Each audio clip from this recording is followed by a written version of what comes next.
For years, the narrative around American industry seemed settled. Manufacturing was moving overseas, factories were closing, entire regions that once powered the U.S. economy were being left behind as companies chased lower costs in other parts of the world. But that story is no longer complete. Across the United States, something unexpected is happening. Industrial activity is quietly coming back. New factories are being built. Old industrial regions are seeing renewed investment, and sectors that once seemed in decline are suddenly expanding again. At first glance, it looks like a simple comeback, but beneath the surface, there's a deeper, less obvious force driving this shift. It's not just about bringing jobs back, it's about a fundamental change in how companies think about infrastructure, control, and long-term strategy. This is the hidden business trend behind America's industrial comeback. To understand it, you have to look at what's changed in the priorities of large companies. For decades, efficiency was the dominant goal. Businesses focused on reducing costs, optimizing supply chains, and maximizing short-term returns. Industrial operations were often seen as expensive, slow-moving, and less attractive compared to high-margin, asset-light business models. But today, that thinking is evolving. Companies are starting to value something they previously overlooked: control over physical systems. In a world that has become more unpredictable, controlling production, logistics, and infrastructure is becoming a major strategic advantage, and that shift is driving investment back into industry. One of the biggest reasons behind this trend is supply chain resilience. Recent disruptions exposed how fragile global supply chains can be. When production is spread across multiple countries and depends on complex logistics networks, even small disruptions can create major problems. Delays, shortages, and rising costs forced companies to rethink their reliance on distant suppliers.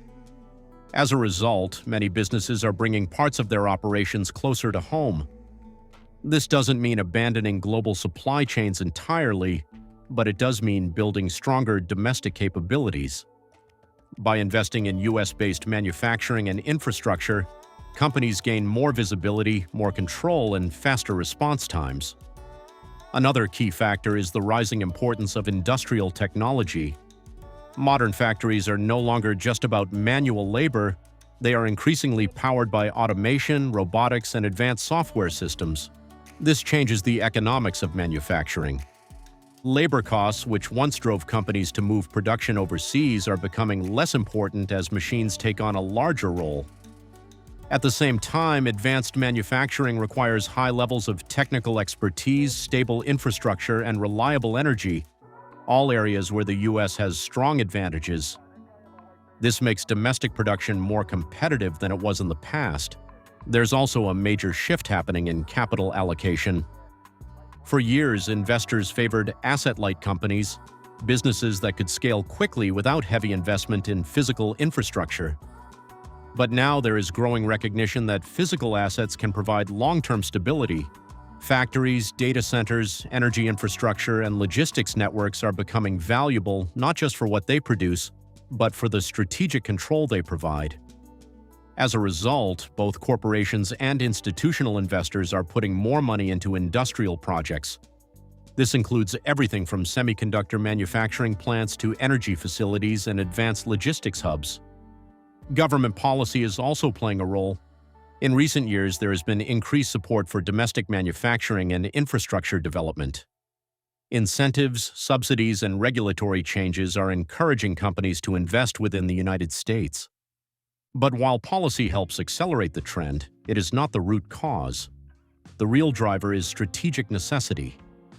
Companies are realizing that relying too heavily on external systems creates risk. And in a world where uncertainty is becoming the norm, reducing that risk is a priority. Energy is another critical piece of this puzzle. Modern industrial operations require significant amounts of power. At the same time, the growth of data centers, electric vehicles, and advanced technologies is increasing demand for electricity. This is turning energy into a strategic resource. Companies are not just building factories, they are also investing in energy infrastructure to support them. This includes partnerships with utilities, investments in renewable energy, and long-term power agreements. By securing energy supply, businesses can ensure that their operations remain stable and scalable. Another important aspect of this trend is speed. In today's market, the ability to respond quickly to changes in demand is crucial. Long global supply chains can slow companies down. Products take longer to manufacture, ship, and deliver. Localized industrial systems allow for faster production cycles and quicker adjustments. This is especially important in industries where demand can shift rapidly, such as technology, automotive, and consumer goods. There's also a competitive dimension to this shift. When companies control their own industrial capabilities, they can differentiate themselves in ways that competitors cannot easily replicate. They can customize production, improve quality, and integrate operations more tightly. This creates advantages that go beyond cost. It turns industrial capacity into a strategic asset rather than just an operational function. What makes this trend hidden is that it doesn't always show up in obvious ways. It's not just about large factory announcements or headline-grabbing projects. It's visible in more subtle signals: increased capital spending on infrastructure, rising demand for industrial real estate, and growing investment in sectors that were once considered outdated. It's also reflected in the language companies use. Executives are talking more about resilience, control, and long-term planning, and less about pure cost optimization. This shift in mindset is what's driving the industrial comeback, but it's important to understand that this is not a return to the past. The new industrial landscape looks very different from the old one. Factories are more automated, workforces are more specialized, operations are more integrated with digital systems. This is not just manufacturing coming back, it's the rise of a new kind of industrial economy, one that combines physical infrastructure with advanced technology. And this has broader implications. It could reshape regional economies, create new opportunities for skilled workers, and change how businesses compete on a global scale. At the same time, it may increase competition for resources like energy, land, and skilled labor. But for companies, the direction is becoming clear. Industrial investment is no longer just about production, it's about control. It's about building systems that can withstand disruption, adapt to change, and support long-term growth.